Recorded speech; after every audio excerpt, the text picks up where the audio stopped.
Is it your calculation that you want to join a field of 20, 30, or 40? Or is it I came so close in a big state like Texas, stay here?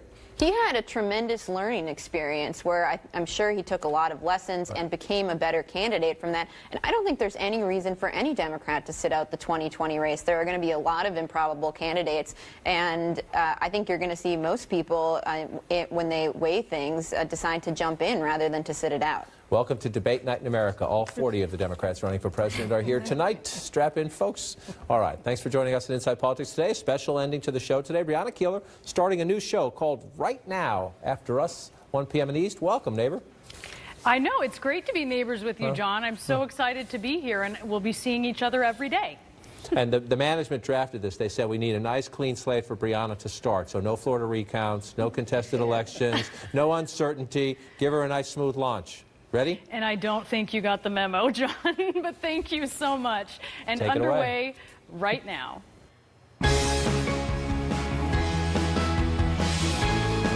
Here we go again. The rhetoric gets hotter, the conspiracies get louder as a recount gets ready to decide key races in Florida. Hell in paradise. Hundreds are missing right now as California's worst wildfires ever continue to spread. A trip of tension as an ally calls out the president and backlash erupts after he skips an event honoring fallen American soldiers. And the man critical of Robert Mueller is now in charge of Robert Mueller. But for how long? But right now to the ballot over the battle over ballots, I should say, that's playing out right now in Florida. A mandatory recount is underway in 3 razor-thin races. This includes the race for governor and the race for U.S. Senate. In the Senate contest, Republican Governor Rick Scott accuses incumbent Democratic Senator Bill Nelson of fraud without providing any evidence. Democrats compare Scott to a dictator trying to undermine democracy. We have CNN correspondent Jessica Dean. She's there in Lauderhill, Florida, which is in Broward County. This legal and PR fight is really heating up. Give us the latest, Jessica. Hi, Brianna. That's right. This has continued to just amp up as we've worked our way through the weekend and now to Monday. We are currently outside the Broward County Supervisor of Elections office where they are going through the recount process behind us. To give you the big picture, the deadline that we are looking at is Thursday. That's when all the counties should have their new numbers or their recount numbers back into the Secretary of State's office. Now, Broward County is working through that process as we stand here right now. In Palm Beach, they're a little more concerned. They're not going to be able to make the deadline through the Senate race, but they don't know that they can get through the governor's race and 2 other races because their machines are older and can only take 1 race at a time. So they're working through that as they continue to work around the clock here at Broward County. There are also a flurry of lawsuits from all sides that are being filed right now, having to do with a variety of issues surrounding this election. But in a courtroom today, one judge talking to lawyers from both sides really stressed that they have got to be careful about their words and their rhetoric. It is important to remember that while there have been a lot of accusations about incompetence and questions about that, there have been a lot of allegations about fraud as well, but there have been no indications that there is any fraud here or any criminal activity. That is coming from the Secretary of State's office and also, Brianna, the Department of Law Enforcement here again saying everything right now is okay. So we're going to let this process play out. That's a very important reality check. Jessica Dean, thank you so much. It's a monumental task that is going on, recounting 8.5 million votes. The initial recount triggered by Florida law is being done by machine, but that could lead to a manual hand count of some votes. I want to get more on how this arduous process is playing out. We have CNN senior political analyst Mark Preston to tell us all about that. So officials, Mark, are scrambling to try and get this done. Tell us about what's happening right now. When's the deadline for finishing this? Well, you're absolutely right. You're looking at more than 8 million votes that have to be counted by 67 counties, and it has to be done by Thursday. That's what we're told by state law. State law is requiring that the deadline is 3 p.m. on Thursday. Now, we do know that one of the counties, Palm Beach County, says that they're not going to be able to make that deadline. So will we see a lawsuit to try to extend the count? Very likely. But let's move on. So what happens then? As you say, it's at 3 p.m. If we see a margin of less than 0.25%, we are going to then see a hand recount. Now, of course, we're looking at 3 individual races, the Senate, the governor, and the agricultural commissioner. So as we go through this, what happens, a hand recount is ordered if a margin, of course, is equal to less than 0.25%. A hand count is only for the undervotes and the overvotes. So what's an undervote? Well, it's a voter who didn't pick someone for every race. And what's an overvote? Is a voter who can choose more than one candidate. We should know, too, now there is a lawsuit that is going to be heard Wednesday in federal court in Tallahassee that is going to adjudicate what happens to the provisional ballots. In addition to that, on Friday, we're going to see overseas ballots and military ballots are going to be counted. Now, we should note as well that the President of the United States, President Trump, just this morning suggested that the election should be over. Kind of interesting given the fact that there's still a lot of votes to be counted. Brianna? Yeah, and casting some doubt also about the votes, which was interesting, and we haven't seen any proof of that. Mark Preston, thank you so much. The recount clash in Florida is topping our look at today's political hot topics, and we have CNN political director David Chalian here with the headlines. This is a mess. What is your take on it? It's just Florida. I don't know that it's, Florida. I thought it was, but we should note here, this is the law in Florida. This is not some abnormal thing. This is triggered because it is the law in Florida that if two candidates are within 0.5% of each other, this gets automatically triggered. What we may see after the machine recount happens, we've seen that the Scott Nelson Senate race is so close, it may go to the hand recount. And at that point, they'll just be counting overvotes and undervotes where people didn't cast a choice in every race. So yes, it is unwieldy, but it's actually happening as the Florida law dictates it to happen. That is important to point out. Now, if we go across the country, we look at Arizona. It's different, I think, what we're hearing Republicans say there, but what's your take on this race? Yeah, well, this race in Arizona, you know, when the votes were first coming in, we saw Martha McSally, the Republican, ahead. In the last couple days, Kyrsten Sinema, the Democrat, has taken the lead. She's now some 30,000 plus votes higher than McSally. That's a significant margin, but there are still 162,000 votes outstanding, well more than the margin between the candidates. So we have to wait. We've been getting these daily vote dumps as they count. So much of Arizona is by mail, Brianna. As it comes in, we have to wait and see what each of these daily totals are, and then we'll know whether or not this race will go to Sinema, who is now the current leader, or not. And then take us to Mississippi. This is different. This is about what the current senator, who was a replacement senator, Senator Hyde Smith, said when she was at a campaign event, and it's getting a lot of outrage. Let's listen.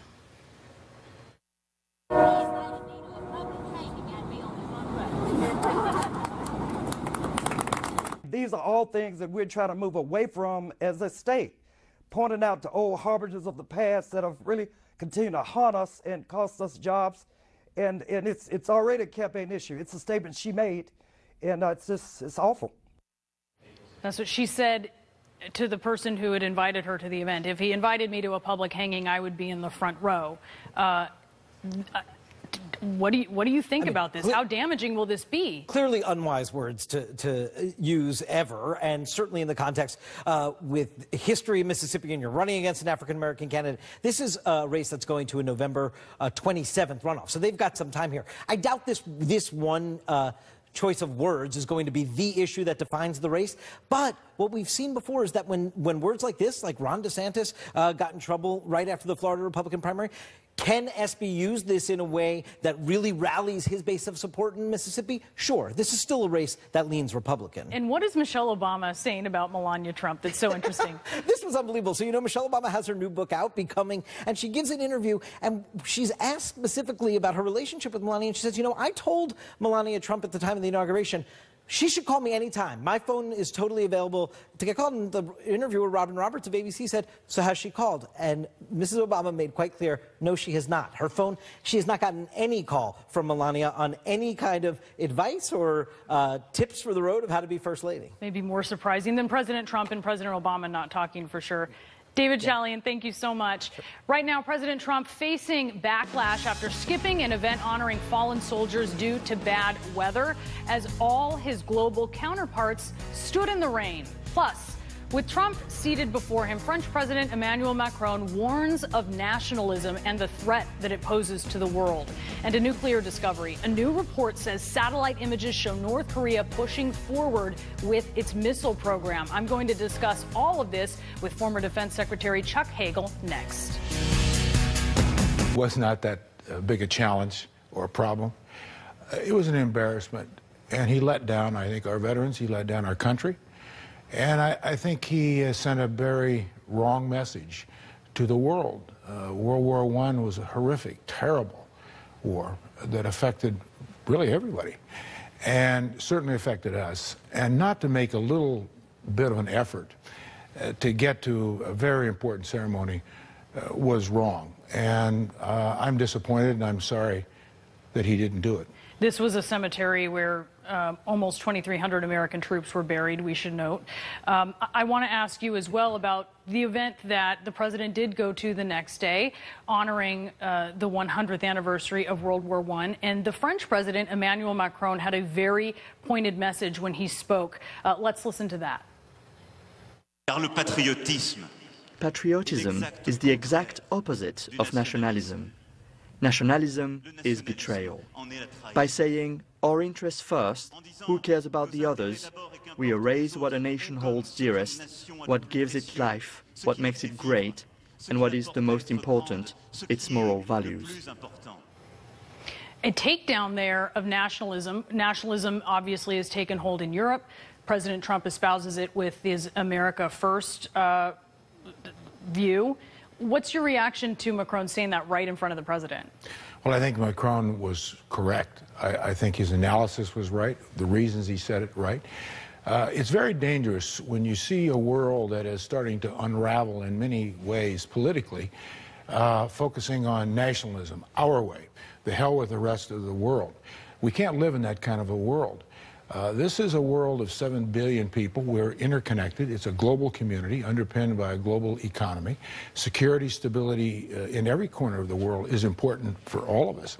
And when they talk like this and they move toward the forces toward this nationalism, it's unraveling a world order that we built, America built with our allies after World War II, that built coalitions of common interests to get people together, to focus on their common interests. Can't fix everything, but if we don't find common interests to work through our problems, then there's only one recourse. And I think it's very dangerous, this nationalism and this direction and this unraveling of an important world order that's provided a pretty secure and stable world the last 70 years, especially for the United States. You say the president should have made that trip on Saturday to this American cemetery in France.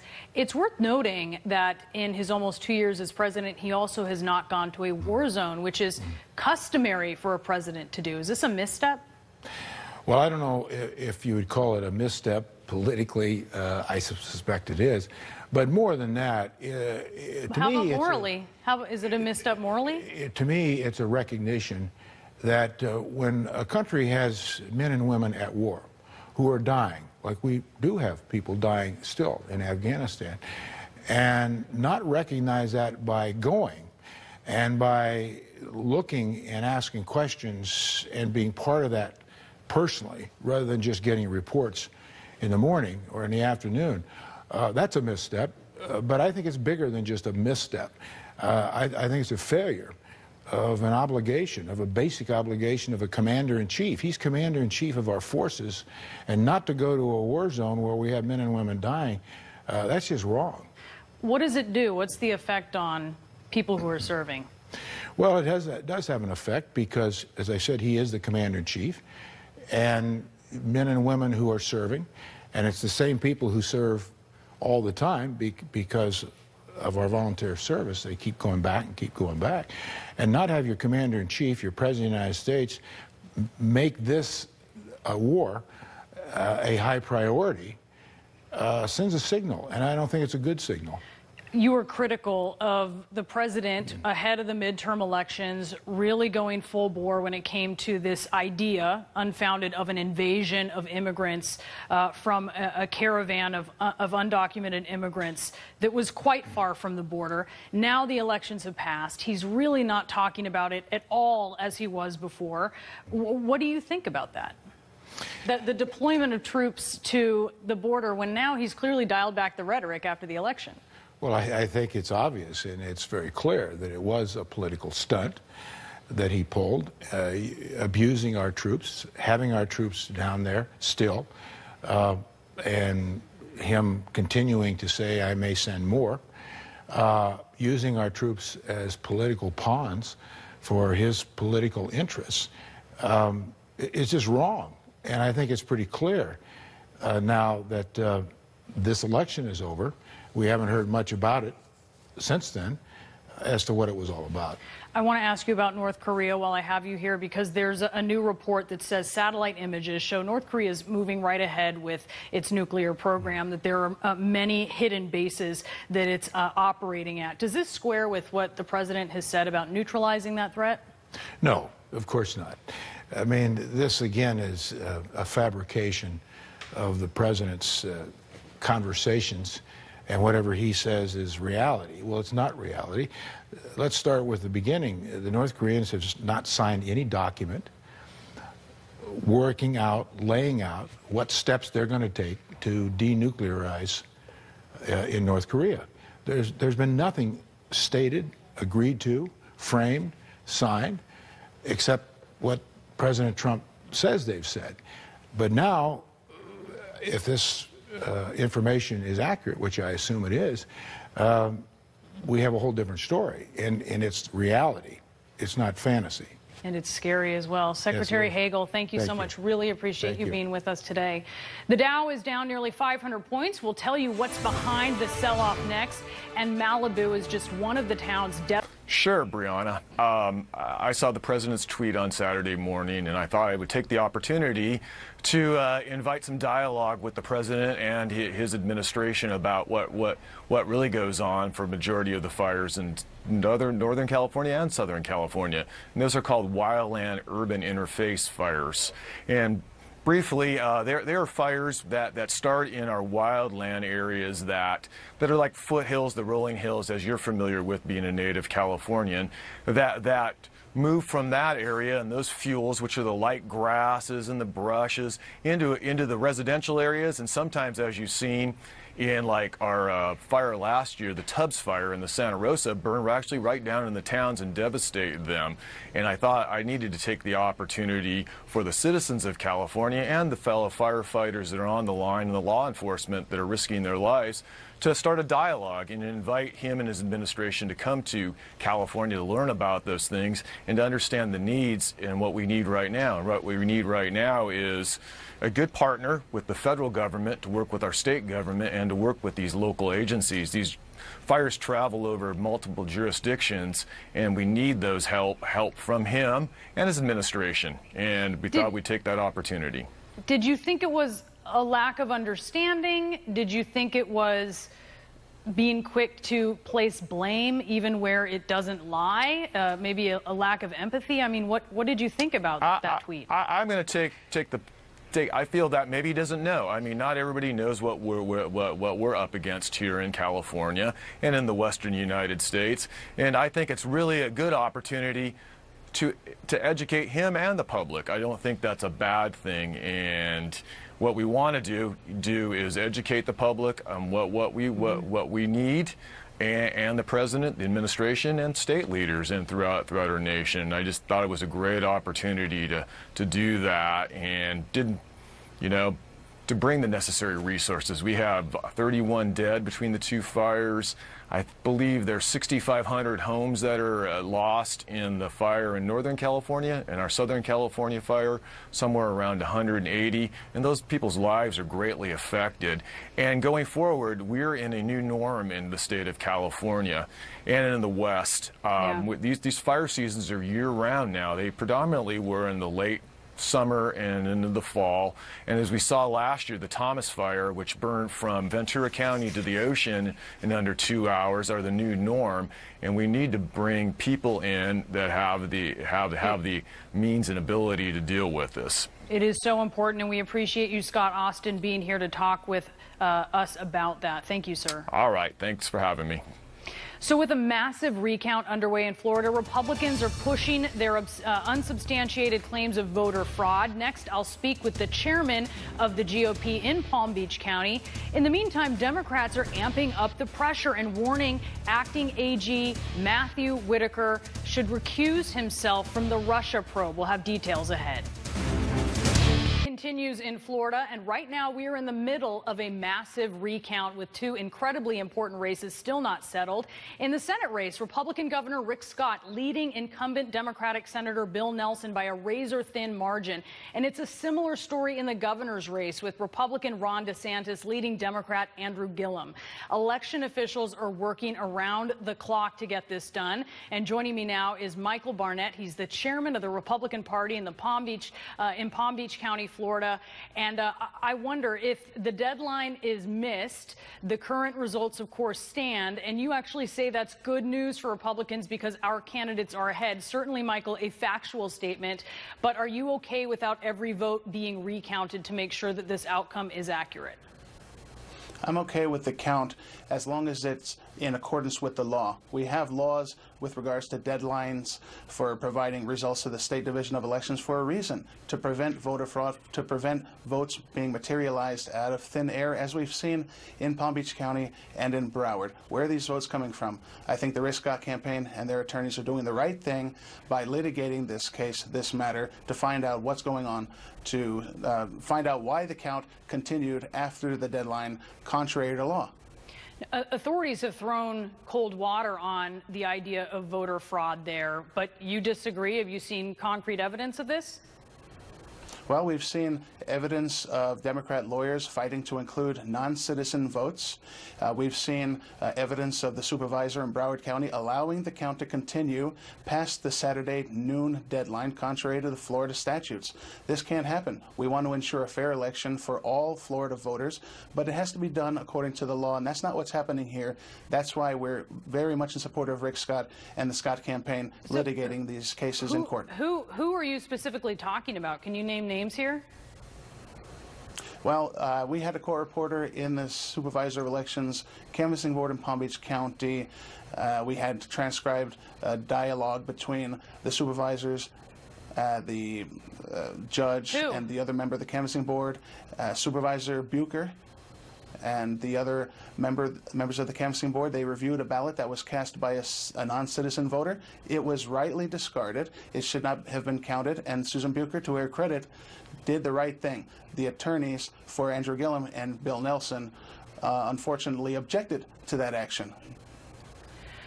You're talking about one vote. One vote, but we don't know how many times this may have happened in Palm Beach County or Broward County. That's why we need a full accounting and an auditing of the elections process.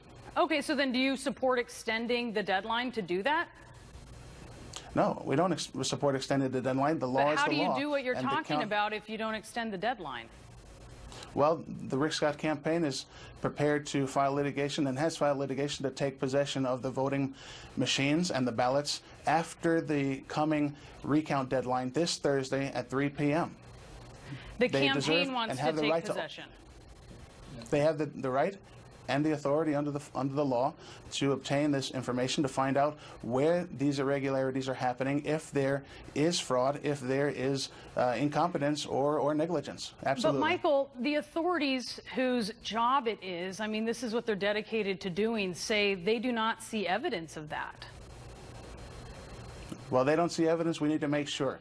Florida, I represent 265,000 registered Republicans in Palm Beach County, and that's my job to make sure that their votes are not disenfranchised. Rick Scott is doing the right thing. We fully support him and his lawyers taking this legal action. They've already won a number of court victories ordering the supervisors of Broward County to turn over voter data. If this were reversed, if Rick Scott were trailing, if Ron DeSantis were trailing, would you support extending the deadline to make sure that they weren't actually the winners? We would support making sure that the supervisors in Palm Beach County and Broward are doing their jobs according to the law, as they are required to. But would you support extending the deadline? The deadline, there's no grounds for support. There are no grounds, no legal grounds for supporting an extension of the deadline. Would you want there to be, then let me put it this way, would you want there to be an accurate and full recount if your candidates were trailing?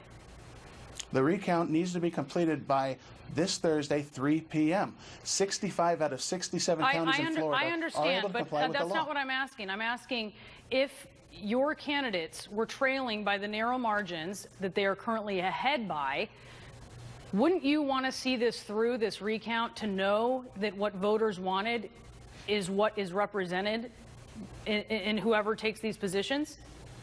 Well, you're talking about the shoes on the other foot. We're talking about what's going on right now. And right now we have two supervisors of elections that are, for some reason or another, unable to comply with the law. We hope that Susan Bucher will be able to complete this machine recount in the Rick Scott, Bill Nelson race by the deadline. If she's not able to, the law must take precedent. And the original vote count that was submitted on Saturday at noon must stand. I wonder if, because Florida, you have Republicans who, like you, they just want to move on. Their candidates are leading. And that really stands in contrast to what we're seeing in Arizona, where Republicans want this counting to continue, even though it is revealing a pretty big Republican loss at this point. Why are we seeing differing values here on the importance of maintaining the legitimacy of an election? 50 points. And for more on the market and what is driving those stocks down, let's bring in business correspondent Allison Kosick. She is live for us from the New York Stock Exchange. What is going on, Allison? Well, I'll tell you what's not going on, because President Trump had tweeted basically blaming the Democrats for today's stock sell-off. So when I talked to some investors and some traders who are on the floor today about that, they laughed and kind of scratched their heads and thought, it's not the Democrats that are causing this sell-off. In fact, if you see what happened last week after the midterms, we saw the Dow rally 500 points because a lot of times you'll see investors kind of be happy about a split Congress, because that means there's gridlock in effect. So what is causing today's sell-off? I'd say Apple shares. That's really taking a big bite of the Dow. Apple shares are down 5%. One of Apple's big suppliers has cut its sales and earnings forecast, and that's causing a lot of concerns about future demand for Apple's iPhones. Brianna? Very interesting. Allison Kosick, thank you so much. Now, Democrats are scrambling to protect Robert Mueller from acting AG Matthew Whitaker and the country from what they call a potential constitutional crisis. Plus, the president's alleged role in silencing Stormy Daniels and Karen McDougal is shaping up to be the top target for House Dems. Has criticized the investigation. He said that looking into President Trump's finances should be a red line, and that if former Trump advisor Chris Christie is right, well, there is some good reason for the Democrats' concern. I think he's really there to land the Mueller investigation, to get it done. What the president's attempting to do here is to have someone who's already been involved to get the Mueller investigation to its completion. I want to bring in CNN chief political analyst Gloria Borger with us now. We also have former federal prosecutor Laura Coates. So, Laura, when you hear Chris Christie say that, is he saying that this is essentially obstruction? I mean, how do you interpret what he's saying? Well, I find it odd that there is an insinuation he's going to get it done or wrap it up. He shouldn't have any involvement whatsoever, given his background, number one. And also, Mueller's pace is Mueller's pace. It's an appropriate one. It's been 18 months. You've got jury convictions. You've got guilty pleas. You've got evolving, perhaps, documents or grand jury issues. And, of course, the forthcoming report issued to, not Rosenstein, Matthew Whitaker at this point in time. And so I think, if anything, he is placed there, knowing his status is temporary, knowing he may not be able to be there because he's not Senate confirmed, to give information to the President of the United States and to accelerate the pace in which he is informed, not the conclusion of the investigation. Gloria, Democrats, is there anything that they can do? Do they have any resources at their disposal to try to protect this investigation? Well, Chuck Schumer, the leader in the Senate, was saying, look, we're going to try and pass legislation to protect Mueller. We're going to try and attach it to must-pass legislation, say, the funding of the government. He hadn't said whether he'd shut down the government yet over it. But they do want to protect Mueller and Mueller's integrity. And, obviously, they'd also like to know the answers to a lot of questions, which is, was this cleared internally by the Department of Justice's ethics czar? How could they let Whitaker, who has basically said there was no Russia hack, there was no collusion, there was no obstruction, how can you let somebody like that be making these important decisions about the future of the investigation? At a certain point, Democrats could be accused of overreaching. Oh, you think? As I said, no one underreaches when they're in this position, right? But is that something they're even concerned about? Is there a concern in the Democratic Party about that? I think give them a few days to get used to their majority here, and then there will be, obviously be concern about it. They're not talking impeachment. really yet. But of course they could overreach. I mean, Newt Gingrich did it in 1994. They're perfectly capable of doing that. But right now, I think they want to make sure that Mueller gets to finish his job. But let's listen to some hints, for instance, about perhaps impeachable offenses. A recent report about how then-candidate Trump was fully involved in the plan to pay hush money to Stormy Daniels and Karen McDougal. This is key because here is what Democratic Congressman Jerry Nadler, likely the next chairman of the House Judiciary Committee, said about possible consequences. That might very well be an impeachable offense, and the question would be, A, can you prove, well, it may be an impeachable offense if it goes to the question of the president procuring his office through corrupt means, and that could be impeachable. There you have it, Laura. So that's dipping the toe in the water for sure. Do you see the president in legal trouble here? Well, there's a distinction. Impeachment trouble and legal trouble are going to be two different things. Remember, the definition of high crimes and misdemeanors is very different than what it would mean in a court of law. So the political aspect of it, yes, with the House now being controlled, who drafts the articles of impeachment, if there's a statement about there being hush money payments or the circumvention around campaign finance laws, politically speaking, he's in a lot of trouble. Now, legally speaking, it's not really whether he has committed a crime, it's whether someone will prosecute that as a crime. And that he is a sitting president is a lot of a reason why he's protected at this point in time. Remember that DOJ policy that Mueller seems to have abided by up till now and perhaps in the future about a sitting president not being able to be impeached will likely rule the day. Now, we're halfway into the actual administration at this point in time, and one could always have an unindicted co-conspirator, as was the case for Watergate and Nixon. And number two, Michael Cohen already said that the president of the United States was a part of the crime he pled guilty to in a court of law. So he's in two different hot water jugs at this point in time, but I think the impeachment one is probably more likely. Laura Coates, Gloria Borger, one thing is for sure, we are going to be seeing a lot more drama. Thank you, ladies. It's a whole new world. Thank you for being here on day one. Really appreciate it. Just in, we are getting word that a new brush fire